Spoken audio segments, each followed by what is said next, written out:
Welcome to Untangling the Worldknot of Consciousness, wrestling with the hard problems of mind and meaning in the modern scientific age. My name is John Vervaeke. I'm a cognitive psychologist and a cognitive scientist at the University of Toronto in Canada. Throughout the entire series, I will be joined in dialogue by my good friend and colleague, Gregg Henriques from James Madison University in the United States. Throughout, we are going to wrestle with the hard problems of how we can give an account of a phenomenon like consciousness within the scientific worldview, how we can wrestle with that problem in conjunction with the problem that Gregg calls the problem of psychology that is pervasive throughout psychology, which is that psychology has no unified descriptive metaphysics by which it talks about mind and or behavior. Throughout this, we will be talking about some of the most important philosophical, cognitive scientific, and neuroscientific accounts of consciousness. So I hope you'll join us throughout. We've done three sessions so far. I took the lead on those, in which I was trying to set up the problem of what's typically called, the problem of consciousness, the hard problem of consciousness, sometimes more traditionally called the mind-body problem, and trying to show how, using the pivotal figure of Descartes to try and show how enmeshed this problem is in our worldview, our scientific worldview, how they're deeply interwoven and bound together, and how much they're enmeshed with our sense, our normative sense of realness, and how that normative sense is actually unstable for us in a way that intersects with the difficulty of the hard problem of consciousness. And we want to continue that history, but we're going to shift, and Gregg is going to take the lead, and I'll be more of the interlocutor commentator. And he's going to discuss how this Worldknot, sort of unfolded and ramified through the history of psychology. So welcome, Gregg. And great, thank you. Start taking us through this, please. Amen, amen. Thank you. Great to be here.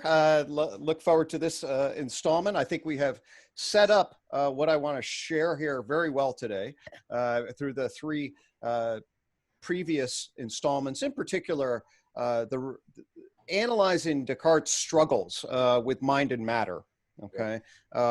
Really sets up essentially the stage, which I'm going to then try to take forward following it in relationship to the discipline of psychology, okay? And what my fundamental point here is that I really want, I think anybody that cares about philosophy, science, knowledge, the social sciences should really understand is that there is this thing called the problem of psychology, okay? And that it's actually well documented, it's well understood. And in a nutshell, here's the basic problem. And that is, to this day, we don't have a good language system, a consensually agreed upon way of talking as professionals, as experts, as scientists, as philosophers of the intersection of science, mind, and behavior. Okay, we don't know, we don't have the shared understanding of what those terms mean as reference in the world. That's my basic point. So Gregg, would it be fair to use Kuhn's notion here of psychology being pre-paradigmatic, that it doesn't have a unifying paradigm 100% to do the science? Exactly. So that's exactly, so I like to say that modern psychology is both pre and multi-paradigmatic. Okay. And it's pre-paradigmatic in the sense that it does not have the classic consensual, so we can use Newton's classic mechanics as the ultimate paradigm that lasts 200 years in physics, where the idea of what matter was, what the foundational laws were, the calculus that we're going to use to study it, and the power of that paradigm to dominantly allow consensual knowledge to be built with a center that has virtual complete agreement until the anomalies of quantum mechanics, general relativity then sort of overthrow that. But that's a classic example of a paradigm. And what I'm going to walk through is really psychology has never had a paradigm. Okay, it very quickly started to fragment and then never achieved any kind of dominance in relationship to what actually it was. Okay, that's interesting. I agree with that. I think that's I remember talking to my friends about this when I was in grad school about this. We read, some philosophy of science and Kuhn at the time. But I'm interested, you've got a more subtle distinction that maybe you could unpack it just a little bit. You said psychology is pre-paradigmatic, and you've just explained that. But I don't want to steal your thunder for what you're going to say, but in what sense do you see psychology as multi-paradigmatic? Right. So now what we will do in the sense that, of course, there are clusters of ideas. We have Freud and psychoanalysis and psychodynamic thinking. We have behaviorism starting with Watson. And so actually I'll use that opportunity to help understand the different paradigms that at least people tried to establish to then compete for dominance over what this territory is. Okay. Great. That's really good, Greg. One more question, and now I'm going to put on my CogSci hat here. Yep. And so there's also, what the difficulties, of course, without a paradigm, or especially when you're multi-paradigmatic, is a massive ontological equivocation and confusion, which, of course, you've highlighted in some of your work. And then I'm also thinking of, as a cognitive scientist, that there's even is this the right adjective? There's even a broader possibility of equivocation, because there's also competing sciences of mind with psychology. There's neuroscience, there's artificial intelligence, there's linguistics.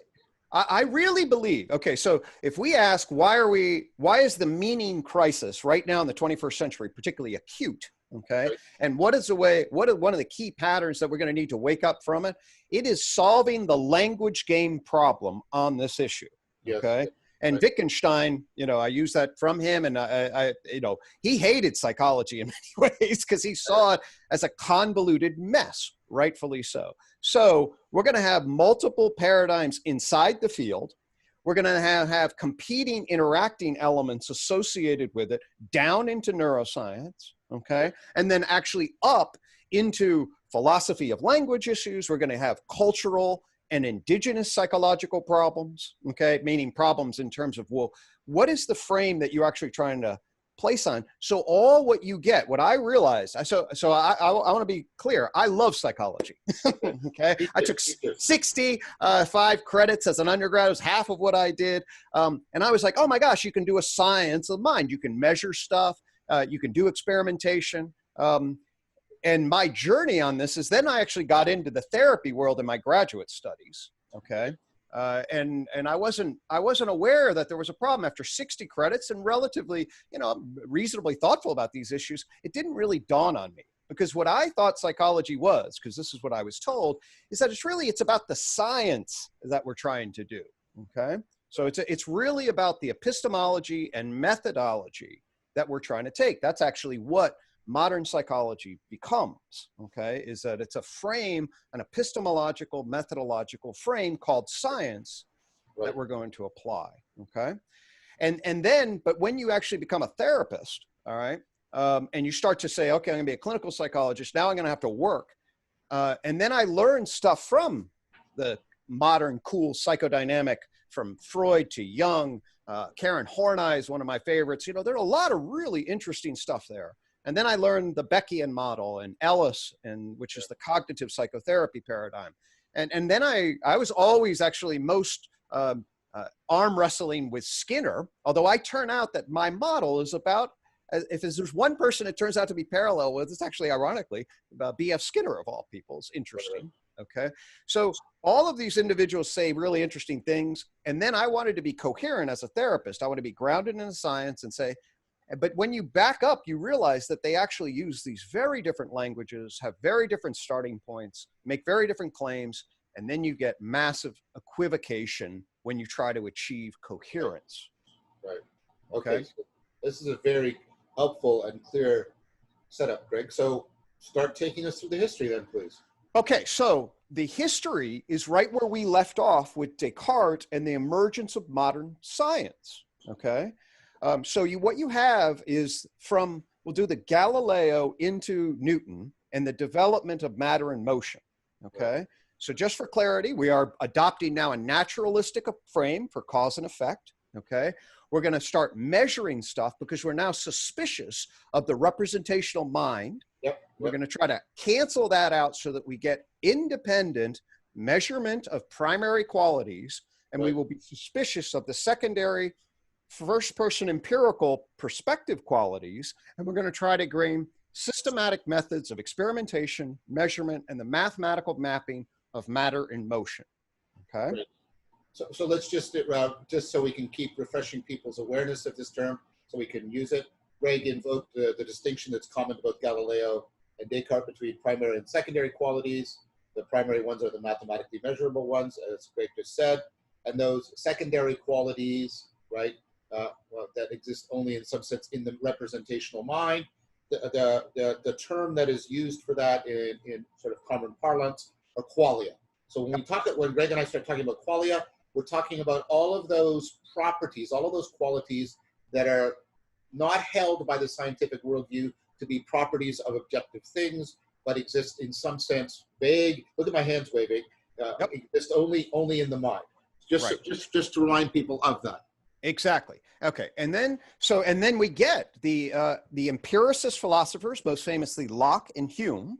Okay. Right. Really saying, well, what is this? What are we seeing? What's out here? Making this distinction, reifying it. And now, and Rene Descartes coming on with dualism. Okay. Right. Offering that split that there's the world of mind, there's the world of matter. We get Kant with his rational and empirical synthesis, and really is the founder, modern philosophy really begins with Kant. Okay. Yeah. And he then offers his categories of mind. He brings the idea of that mind is not just a blank slate, but it actually has what we would call perhaps cognitive schema, or that afford it's the categories of space and time and causality that are built in.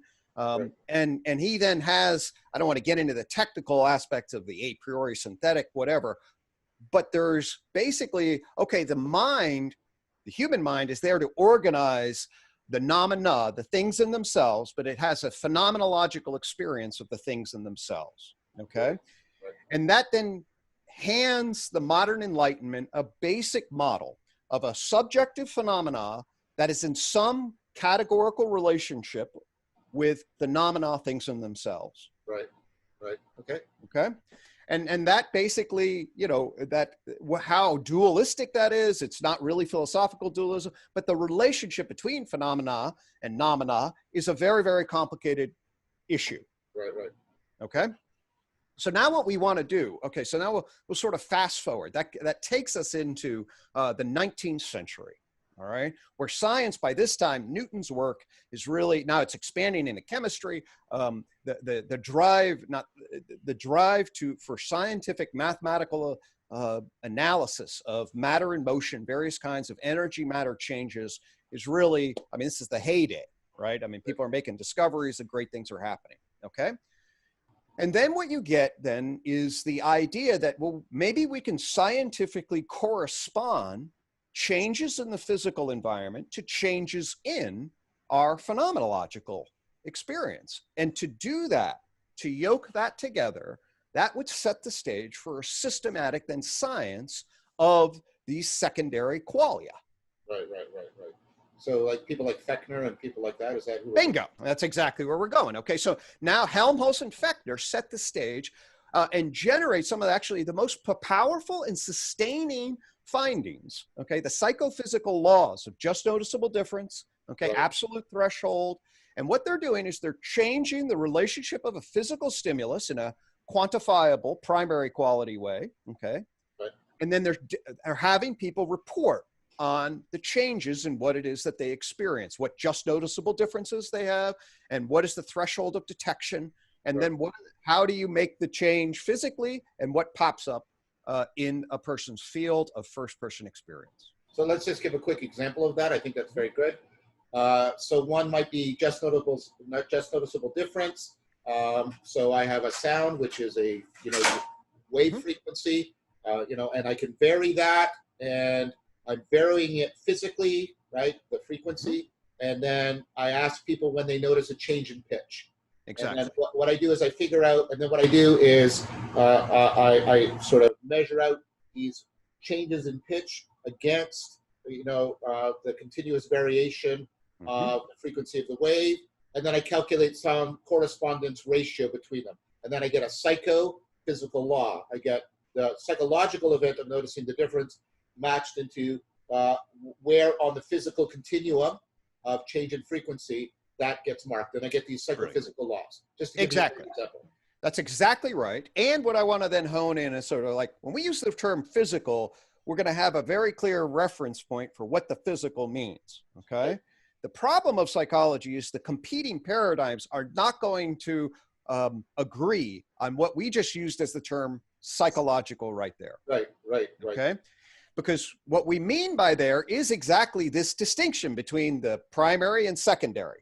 And that is the grammar that emerges at this juncture. Okay. And so, I'm sorry, I was just going to say, so one of the fundamental problems then is that the way, I mean, given what we've talked about in the previous classes, sessions, is that the very definition of these two types. So the primary are by definition mathematically measurable, and the secondary ones are by definition not mathematically measurable. So how can you possibly measure them together? Exactly. Right? Exactly. And then we can start to think, okay, so now what we see is then this does establish the fundamental trajectory for what becomes psychology. Okay. All right. So Wilhelm Wundt is the father of psychology in general. All right. And he picks up on the psychophysics. Okay.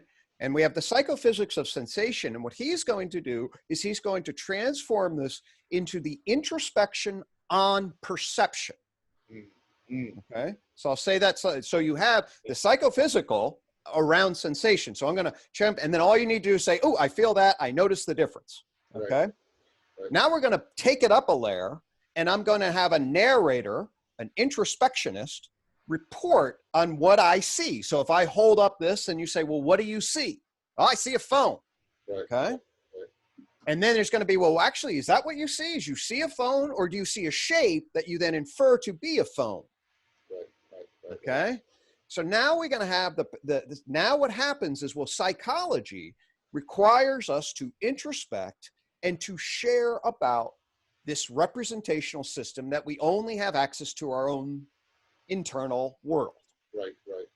And that also is bringing up the beginning of the problem of meaning and intelligibility, because seeing it, a phone is not an entity which within the ontology of physics.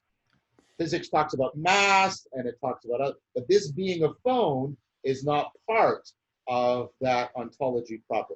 Okay, so thank God you bring that up. Okay, so now what one of the things that we're doing here is the modern empirical natural science system brings an epistemology. We're going to shift from your subjective perspective to as external focus on the primary quantities really as possible, okay? Right.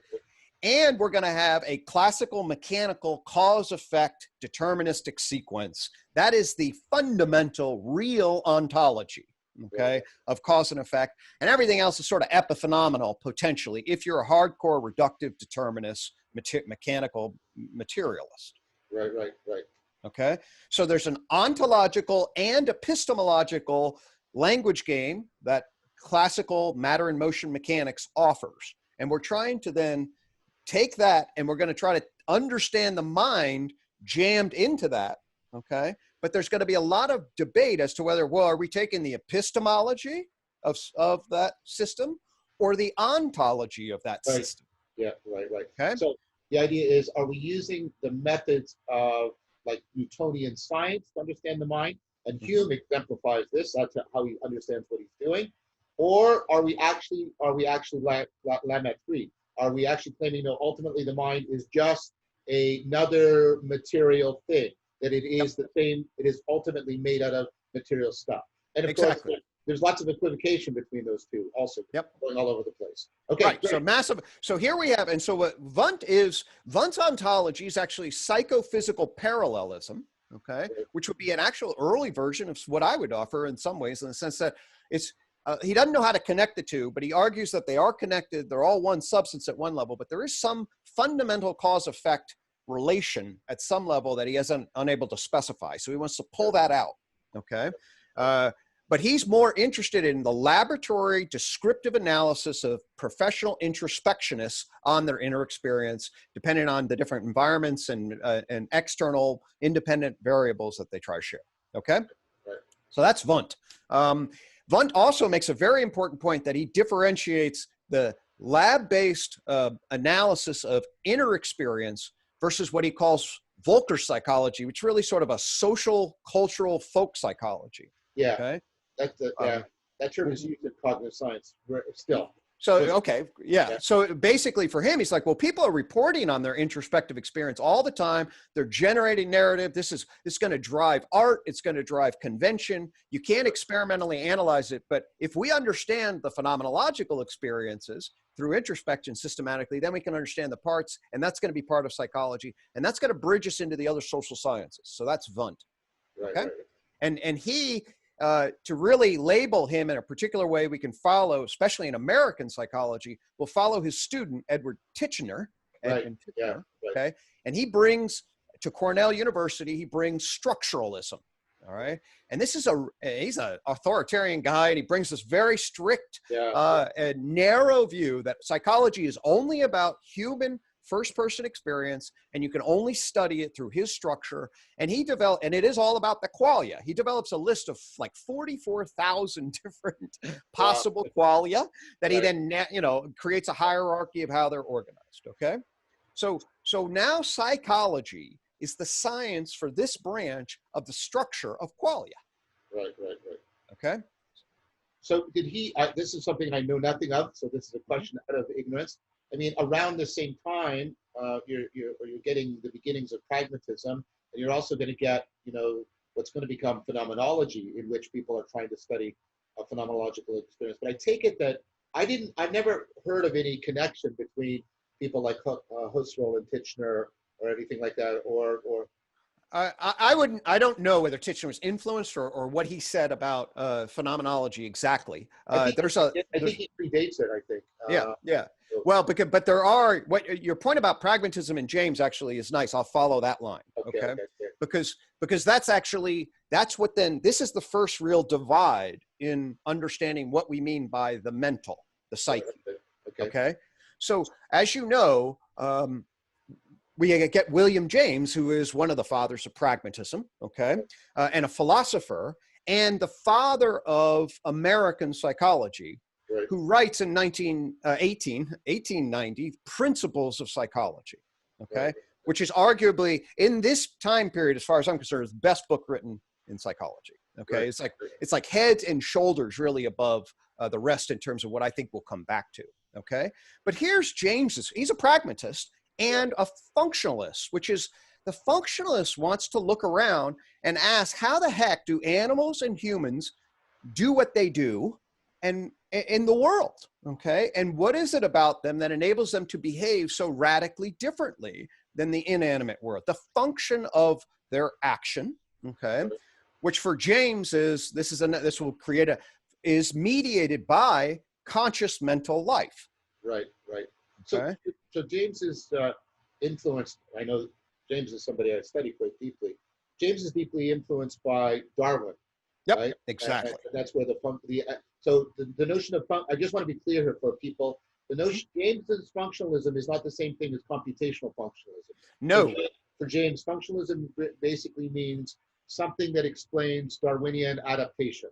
Exactly.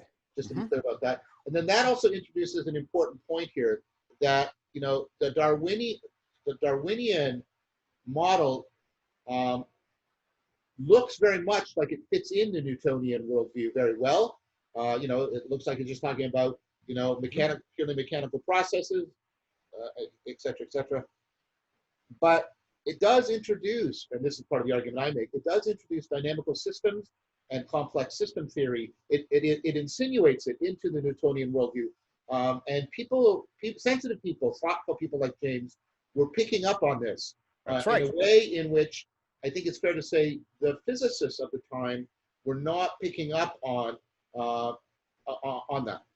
that. That's a great point. Okay, so now let's back up just a second, because this is exactly what is happening in terms of the what I call the descriptive metaphysical problem that we get ourselves into. Okay, so if we go back to Galileo, we mentioned this earlier. I offered, you were commenting that, and I reiterated. So Galileo hates metaphysics. Okay, and much of his identity is breaking from Aristotle across the entire Aristotle.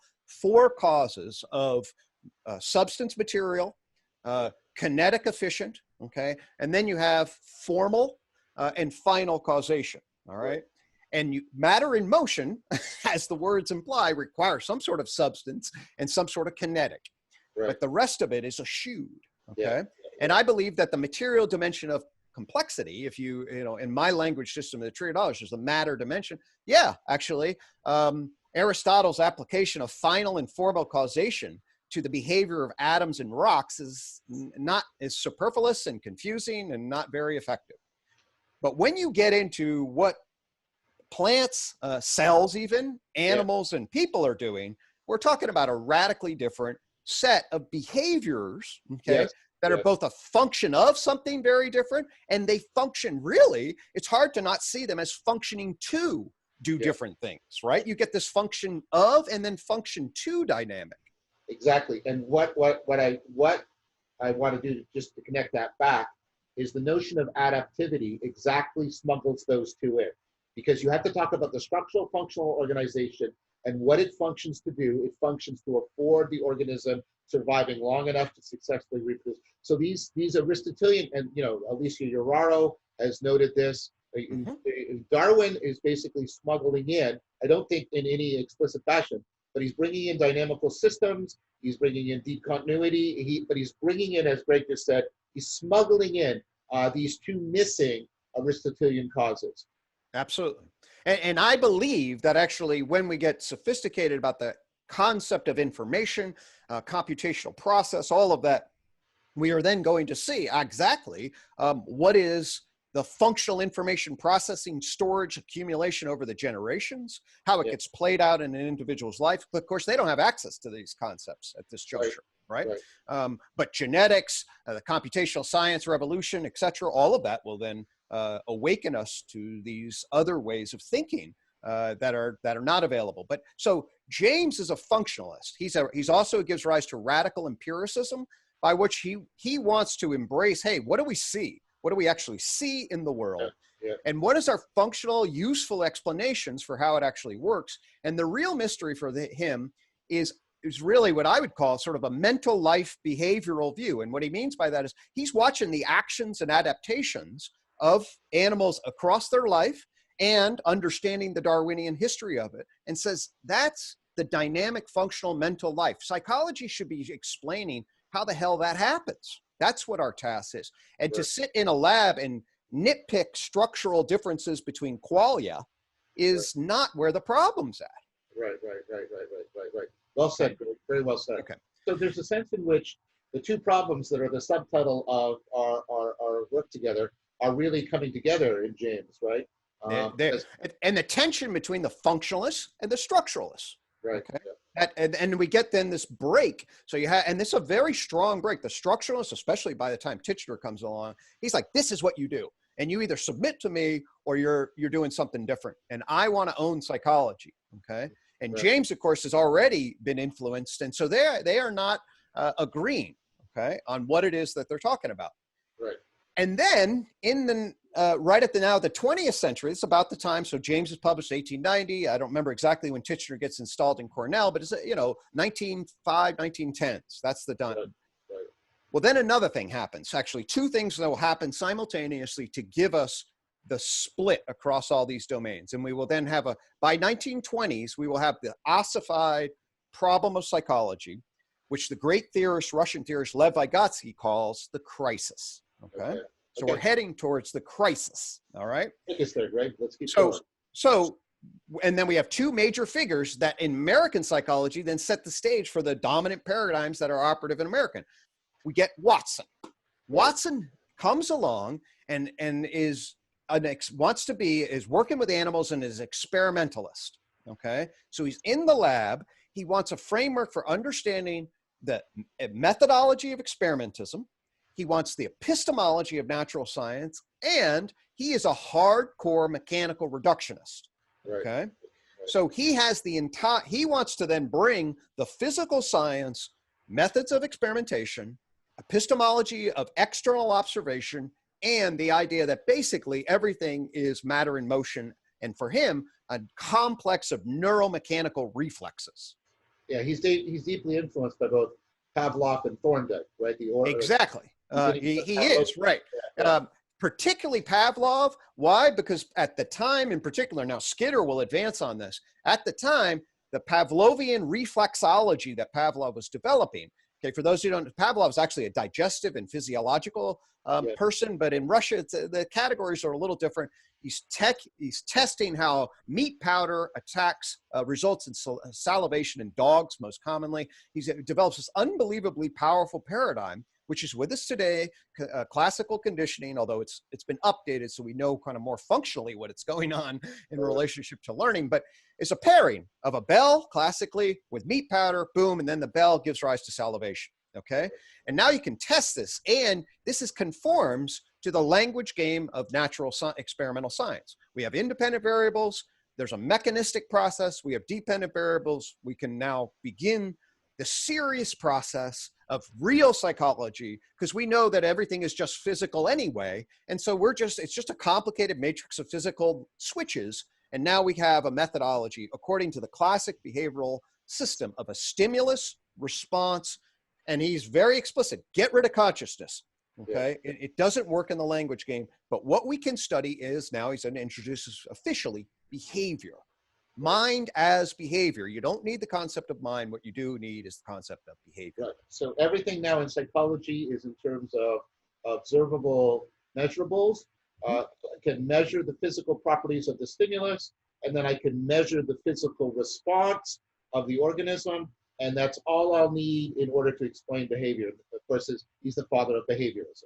Exactly. So, and then that becomes a very, very powerful mind. Notice it because it lines up with epistemology, ontology, and methods of physics.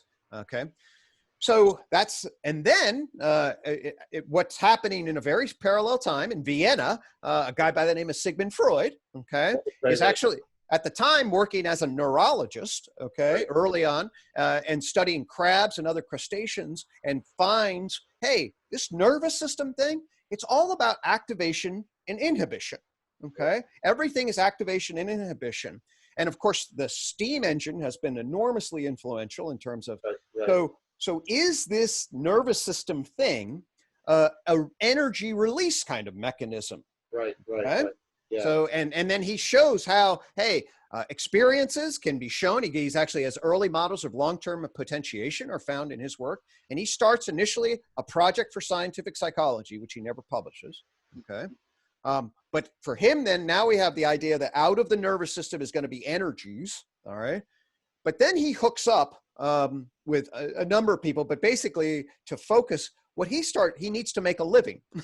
And he hooks up into a physician practice and starts to look at how people are getting hypnotized. Okay. And what notices at the time is an appreciation that some people will have a complete change in their physical symptoms when they're hypnotized. And most commonly or classically, what's called glove amnesia. And there's a syndrome of the time. So somebody would not have any feeling in their hand. Okay. They could prick it, they could look away, blah, blah, blah. And Freud knew enough, and they knew enough about neuroanatomy at the time to know that actually that doesn't make any sense from a neuroanatomy perspective, because actually you'll feel this if your hand goes to sleep sometimes. These two fingers are tied to one nerve, and the rest of your hand's tied to another. The idea that you would have a line right there that would lead to numbness is really odd. Okay. Right. And then somebody would be hypnotized, and then all of a sudden they'd have some cathartic moment. And this is right about the time when Freud's getting these kinds of terms. And then they'd release, and all of a sudden, the hand feels again. So Freud sees a couple of these instances and then transforms his idea of energy impulse, that the nervous system in general that's underneath, okay, the conscious rationales that we are giving. Okay. And what's actually happening, what's a lot of chaos, confusion, is that there's this massive misdirection of consciousness for reason giving relative to these animalistic urges and impulses. Right. All right? And they start leaking out through the filter of consciousness. And he does interpretation of dreams. And then in 1899, right before the turn of the century, he then does psychopathology in everyday life in 1904. Okay. He then gets invited in the Clark lectures in 1909, I think it is. I think he comes with Jung at that stage, and introduces, so by this time, he has this analysis that, hey, folks, conscious reasoning and self-conscious awareness, that's the tip of the iceberg, okay? Huge amounts of suffering, confusion, and the ultimate drivers of human behavior are these animalistic, biological drives that we are unaware of, okay? And they drive a lot. And so so now what is he concerned with? The dynamic unconscious, that which is behind consciousness, okay?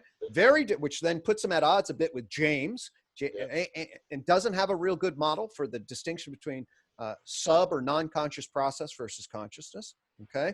He's aligned with Watson in some ways, and that's a hydraulic model, but it's unbelievably mentalistic, okay? And Freud does drop his strong mechanistic reductionism. It gives rise to psychic determinism in the sense that there is a psychic energy. His ontology of it isn't very clear. But fundamentally, what we then have is, so now we have, let's just review. We have the attempt to scientifically analyze the mind, okay, which is then sort of defined originally in sort of the dominant idea of the day that it's these secondary experiences relative to primary events. Psychophysics starts down that road. You get then the emergence of Wundt, and then the structuralist line off of Titchener, okay? So that's one meaning of psyche, all right? Then we have the adaptive mental life functional meaning from James, all right? Then we have that really psyche, to the extent it means anything, it's just what animals do that we can experimentally analyze, all right? Then finally, it's there's an underlying mental psychic entity that we're not fully conscious of. We have a conscious filter system. It leaks out. There's a dynamic unconscious, and this we need to study it. And what Freud also offers that the other three don't is he offers a comparatively effective form of therapy for dealing with exactly. So you get this. He wants psychoanalysis to be a science of the unconscious, a treatment for neurosis, and ultimately a world view that understands civilization and humans' discontent. And of course, he's, of all the people in terms of the impact, Freud is head and shoulders above in terms of, because he spills over to the humanities, and he just he's such an unbelievable, gigantically, whatever you think of him, his influence is surpassed only by Einstein and a few other people in Western civilization, at least. But that success is actually the opposite of what becomes an increasing form of criticism of Freud, which is Freud's model doesn't fit in to the scientific worldview, and you can't study it with scientific methodology. That's right. That's the Popperian critique of it. Now, I find that, his ideas are so complex, and actually we know that a lot of them are wrong precisely because we can systematically analyze them. So I find Popper's critique a little simplistic in some ways, but but you're absolutely right. The question of what Freud's ideas are and whether they are scientific or not is one of the great. And he way overshoots and comes up with a number of crazy things that can't be falsified. So there's definitely aspects of his ideas that are very difficult to falsify, and they basically become sort of objects of faith that the psychoanalytic faithful pledge allegiance to. That's well said. That's well said. And then that's going to be a problem that's going to ramble through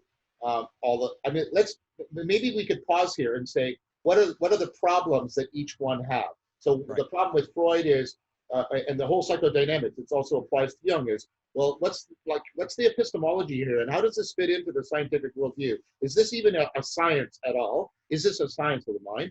Even though it's very clinically effective, right? And then the problem facing Watson, of course, which is going to be the endemic problem of behaviorism, right? And this is going to drive what's called the cognitive revolution, and you can hear James over here. It's because organisms, and this is what actually comes out of the more sophisticated study of Pavlovian and operant conditions, because organisms ultimately don't respond to the physical property of the stimulus. They respond to the meaning of the stimulus. So just to give a very common example, an organism can see the colored light of a fire. It can smell the smoke, right? And those are two very different physical things, but it responds in exactly the same way because they mean the same adaptive thing to the organism. And Completely. so it's going to be one of the, so the meaning is missing from behaviorism. The problem with structuralism and Titchener and introspectionism is, right, for all of his, and you're completely right, for all of his authoritarian taxonomy, you just don't get the invariant agreement you want. Introspection just is too, it's too beset by all of the vagaries of human consciousness and working memory and self-deception and bias. And then the problem for James, right? And I think of all of them, James saw his own problems maybe better than others. Absolutely. I think James realized that trying to incorporate these Darwinian ideas into the study of mind was problematic given the standard Cartesian epistemology. That's why he becomes so enamored with Peirce, right? Yep. Pragmatism, because pragmatism is an attempt to create an alternative epistemology, an alternative to Cartesian mathematical epistemology. Exactly. But the degree to which that project has succeeded, of course, is problematic. So that's why it's still an issue. Dan Chiappy and I are reading Bacon's book on pragmatism, which just traces this history out. Really the ongoing, like when you get to, especially you get to figures like Quine and Davidson and Sellers and Rorty, the ongoing, dialogue and debate between pragmatism and scientism, which is a Cartesian interpretation of how you do science. And so that problem is ongoing. So just a quick review. So not only are we getting fragmentation, it looks like each one of these four is in some important sense lacking. Definitely lacking. Inadequate. Definitely lacking. And so from just a basic, we should be able, in my opinion, we should be able to step back. Things will get a little complicated with the cognitive revolution, but we can basically sit back and say, okay, so you have some people saying mind is just behavior. Okay. All right. And then you have some saying, hey, mind is phenomenology. Okay. You have that. And then you have some sort of functional cognitive mental life with James. Okay? And then you have this distinction between a self-conscious portion of mind and a sub or unconscious portion and the dynamic relation between them. In Freud, In Freud, okay? These are the referent points, okay? And I think we should be able, a unified frame of psychology will be able to put the ontological reference in each of those, that there is a way to think about mind and behavior as connected, okay? There is a way to think about phenomenology. There is a way to think about the hierarchy of consciousness and a self-conscious and a subconscious kind of dimension, okay?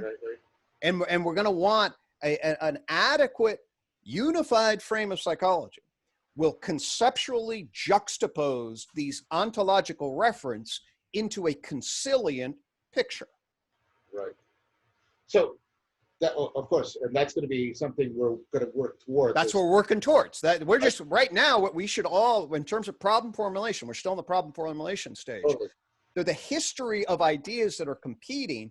And once again, what somebody's observing this conversation, observing this history is like, there's no adequate language game.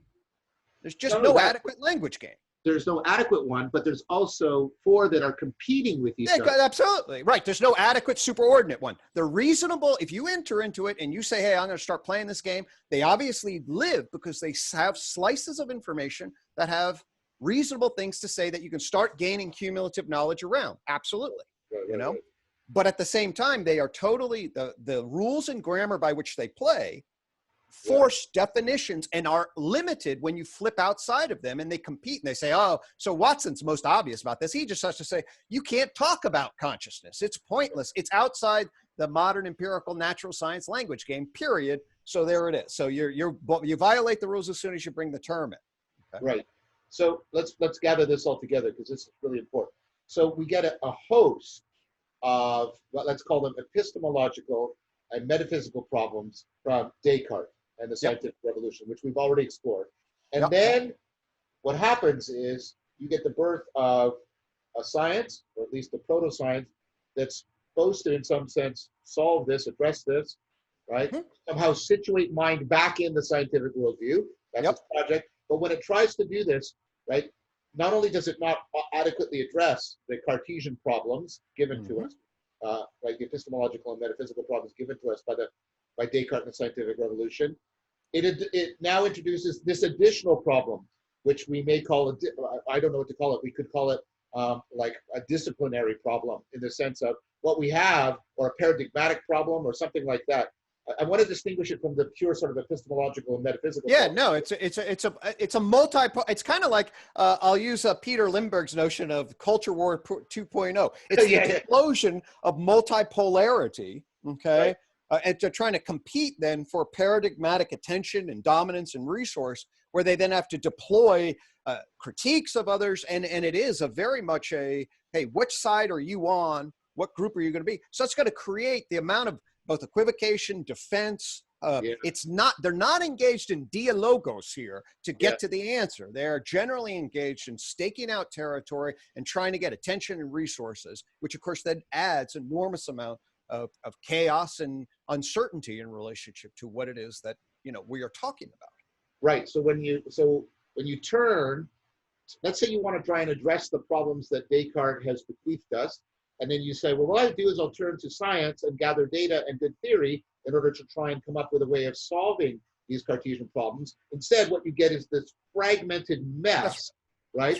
That actually, right, is thwarting your ability to give an adequate problem formulation of what Descartes has left us.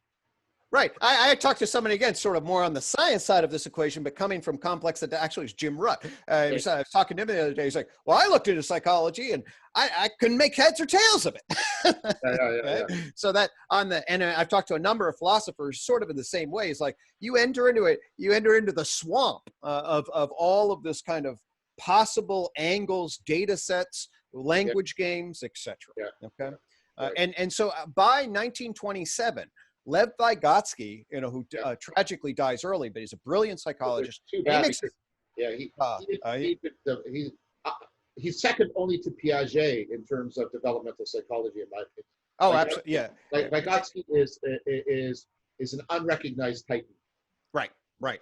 One of my next door, right next to me, and we hired her, is Elena Savina. She is a Russian psychologist, educational psychologist, got both her doctorate in Russian psychology and doctorate in American school psychology. So we have, thankfully, an expert in Vygotskyan theory right next door. So it's nice to, and actually we could do a whole nother issue about what happens in Russia and what gives rise to what's called Russian activity theory, which actually is similar to Fourier cognition and a contextual adaptive behavior dynamic system. That's really fascinating, with a layered cultural language tool structure that develops in context. It's brilliant, But American psychology, that's not what happens in American psychology. It's actually Anglo-American psychology by this point too, isn't it? Yep. Yeah. Yes, absolutely. And so I want to be clear that I'm trailing, but the problem is super interesting even when we circle the particular cultural context for it, okay? So because we have to remember, England and America are going to be the next two superpowers. That's right. They dominate the world in a very important way. That's right.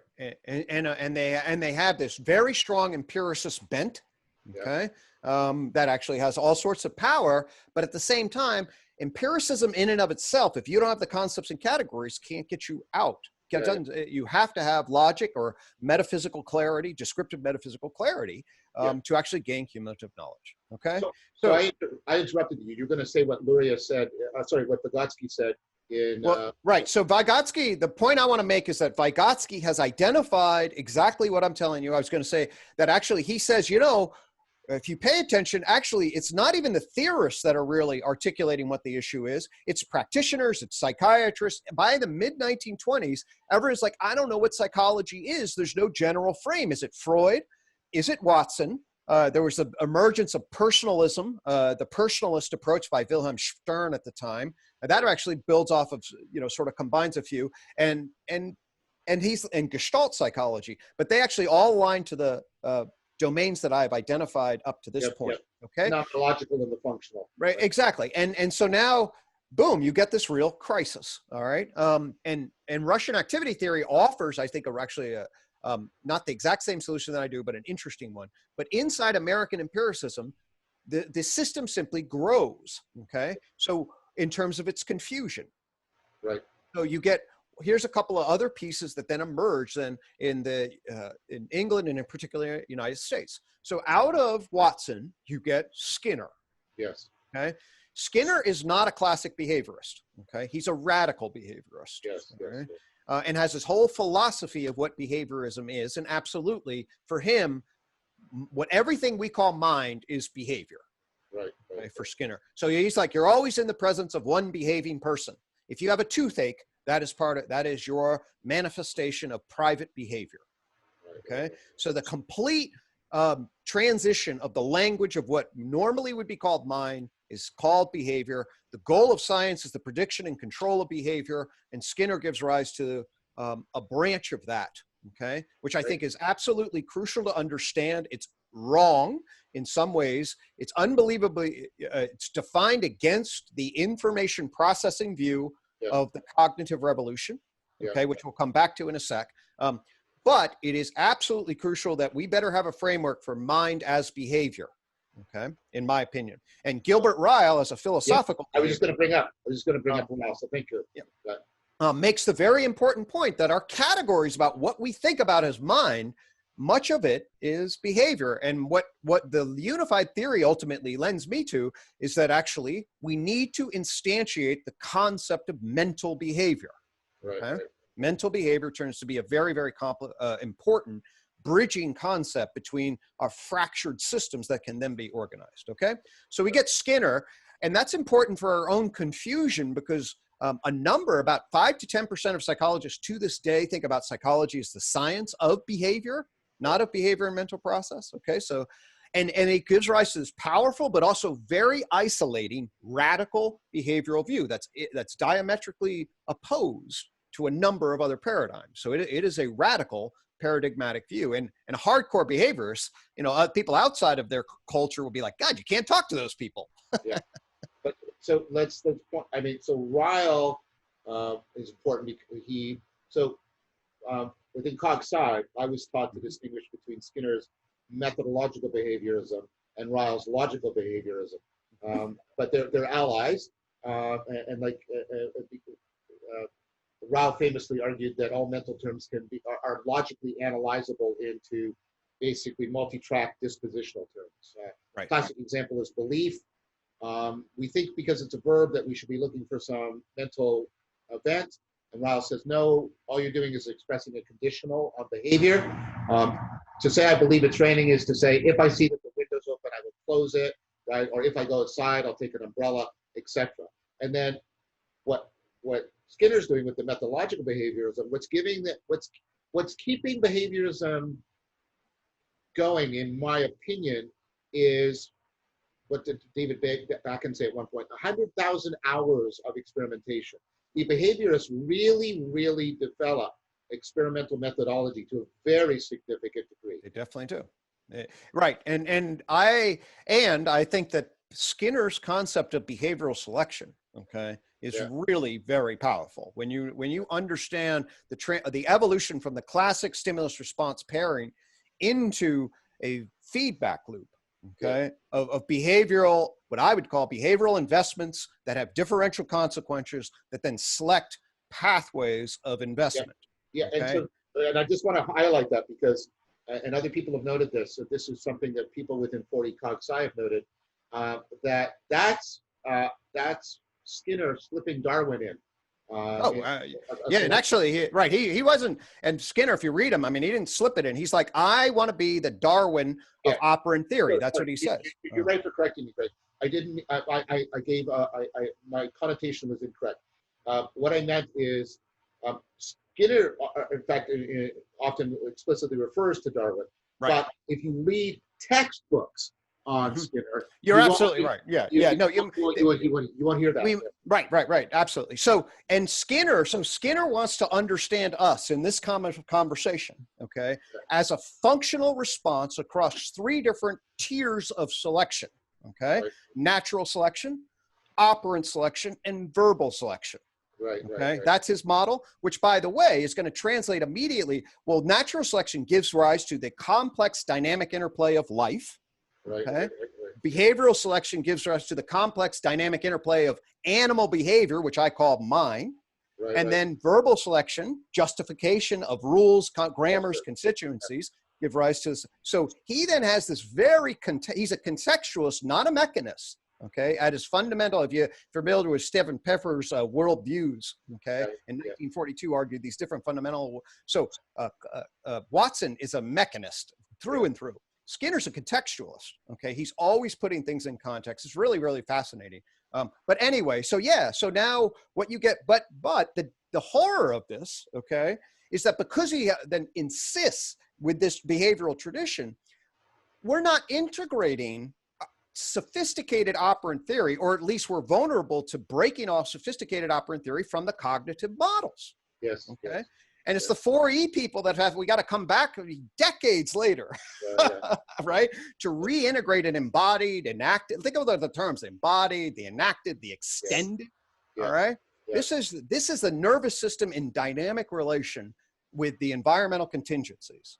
Okay, but it gets split off. And it forces a particular kind of language. That's one thing Skinner is. He's unbelievably hostile to mentalism. He's a very so that's gonna be, to some degree, his Achilles heel, precisely because he reaches up to the level of verbal selection.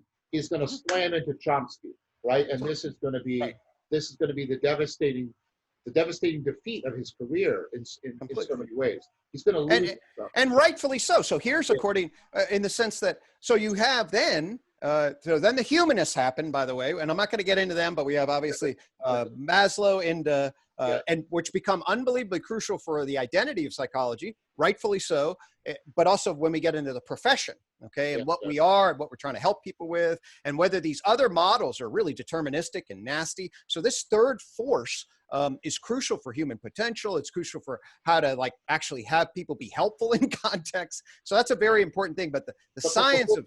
Before you turn from it, Greg, I just want to put a little flag in there that Maslow is also bringing back Aristotle in a very powerful... Yes. Well, the hierarchy of needs is very... Absolutely. It's a very scale of nature kinds of stuff in many ways. And so maybe when we come back to, and certainly I consider the meta psychology I built a scientific humanistic philosophy.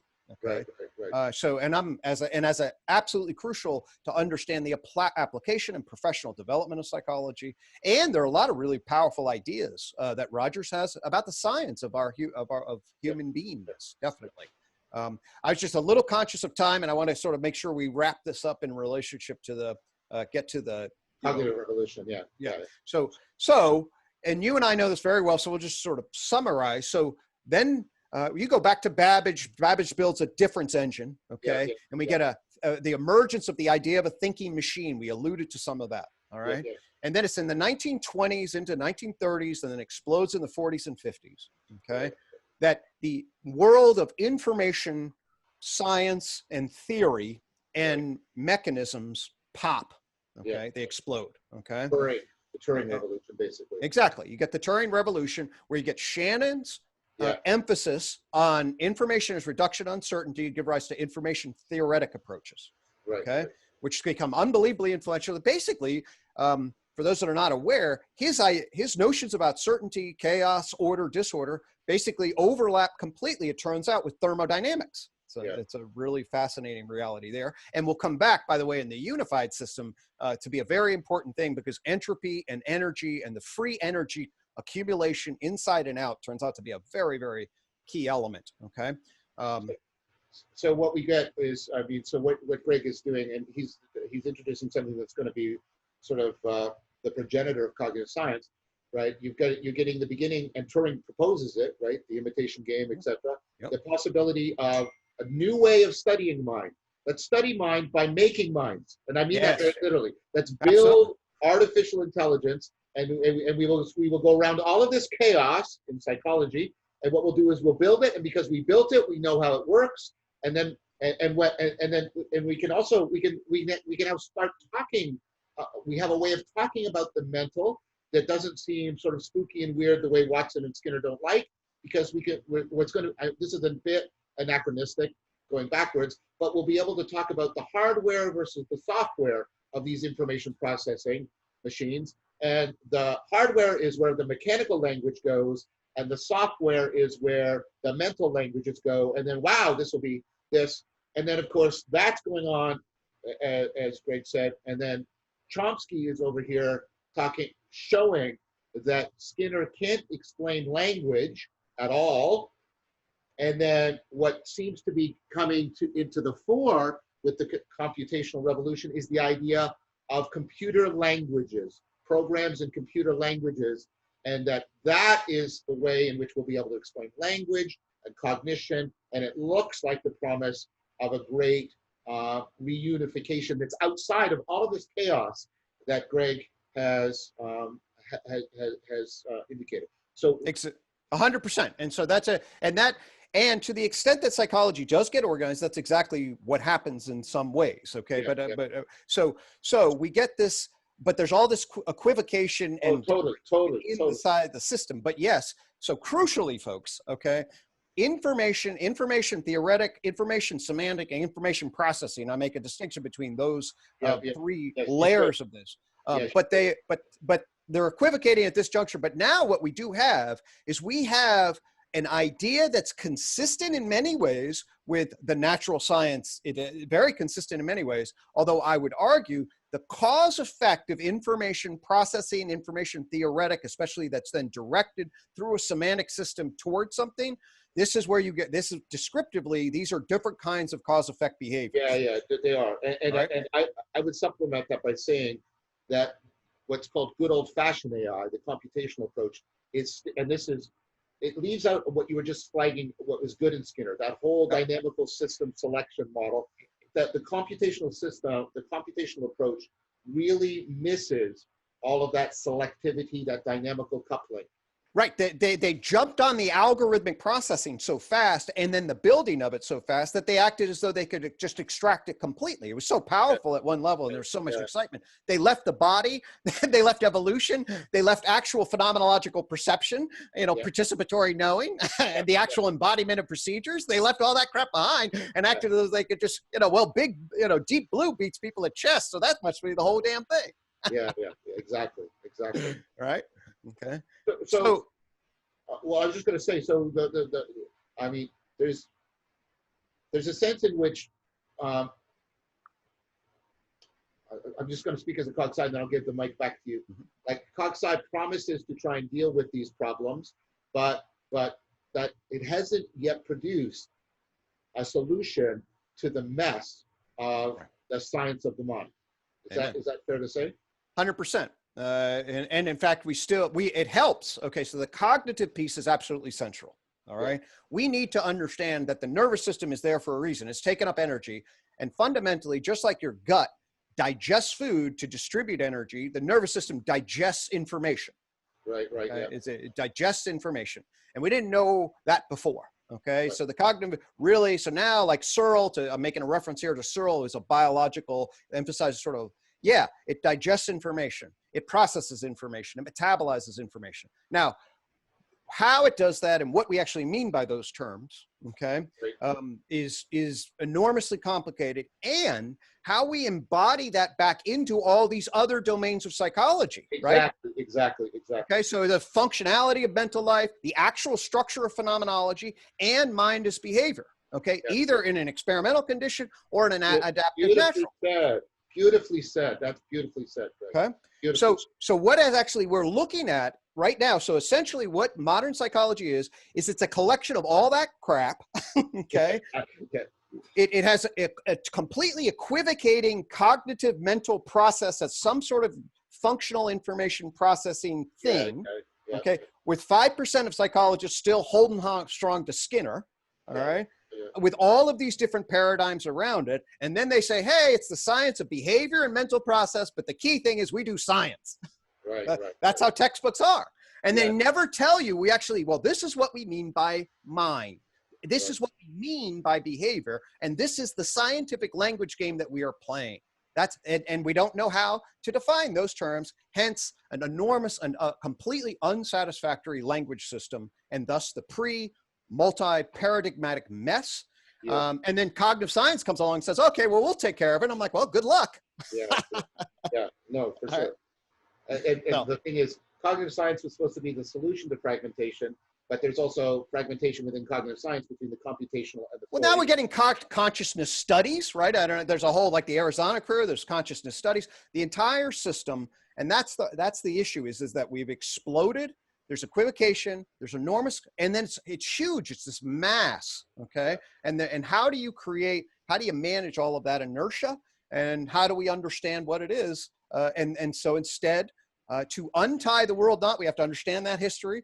And the task before us, as far as I'm concerned, is what will happen when it's done is a unified field frame, okay, that says, oh, I understand what they were referring to and their epistemology. I understand how each one of those domains were making sense. And now, consilient-wise, we can make sense of them all together. There can be a jumping together of facts with coherence and clarity. Right. Okay, that's excellent. And then the idea is that part of what we're doing is that project is bound up and in dialogue with the project that we got sort of from Descartes and Hobbes, right? Which is how do we... Well, you have to, right, because the hard problem of phenomenological consciousness and its relationship to conscious justification in humans and embodiment and action in animals down the line is unsolved. But if there's some sort of, we can realize the relevance of a hierarchy that results in something, we could piece this thing together and have a good language system. And that's what I sense you to be right on the trail of. That's what, that's well said. That's what we're trying to do right here. Right, your work and my work together on that. I wanted to point out one other thing, and there was an allusion to it. There's one other way in which this is problematic, which is, as you said that these texts. I have a third thing. I'm going to make this worse, but I know it's already implicit in your work, so I want to explicate it. Right? These textbooks not only fail to tell you what mind is and what behavior is, they actually don't tell you well.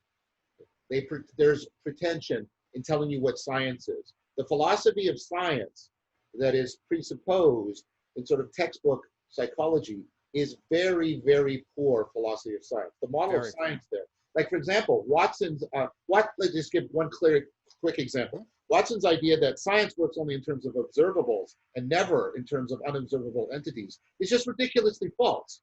I mean, the point is, it's anachronistic because of the time in which he was looking around and seeing science. But, even by that time, scientists were pulling away from that model. And now, of course, most of the entities that science talks about are not directly observable. They're theoretically inferred, and so completely right. And that's not an exhaustive criticism. I just think. No, that's an example. Right, it's an unbelievable nightmare, and to me, it's like, okay, we're going to take this thing called the scientific method, and hey, as long as you just follow that, then you get what the answer is. And man, there's nothing that we know more clearly. You don't just cookie cutter, okay, this method and parrot it, and then yield as if it's a well-defined problem that you just follow the little recipes on, and you get to the cake at the end. That's not what this is, and we in fact know that it's not. Yet that's what they're taught. This is the third most popular major. Psych 101 is like one of the most popular courses. Exactly.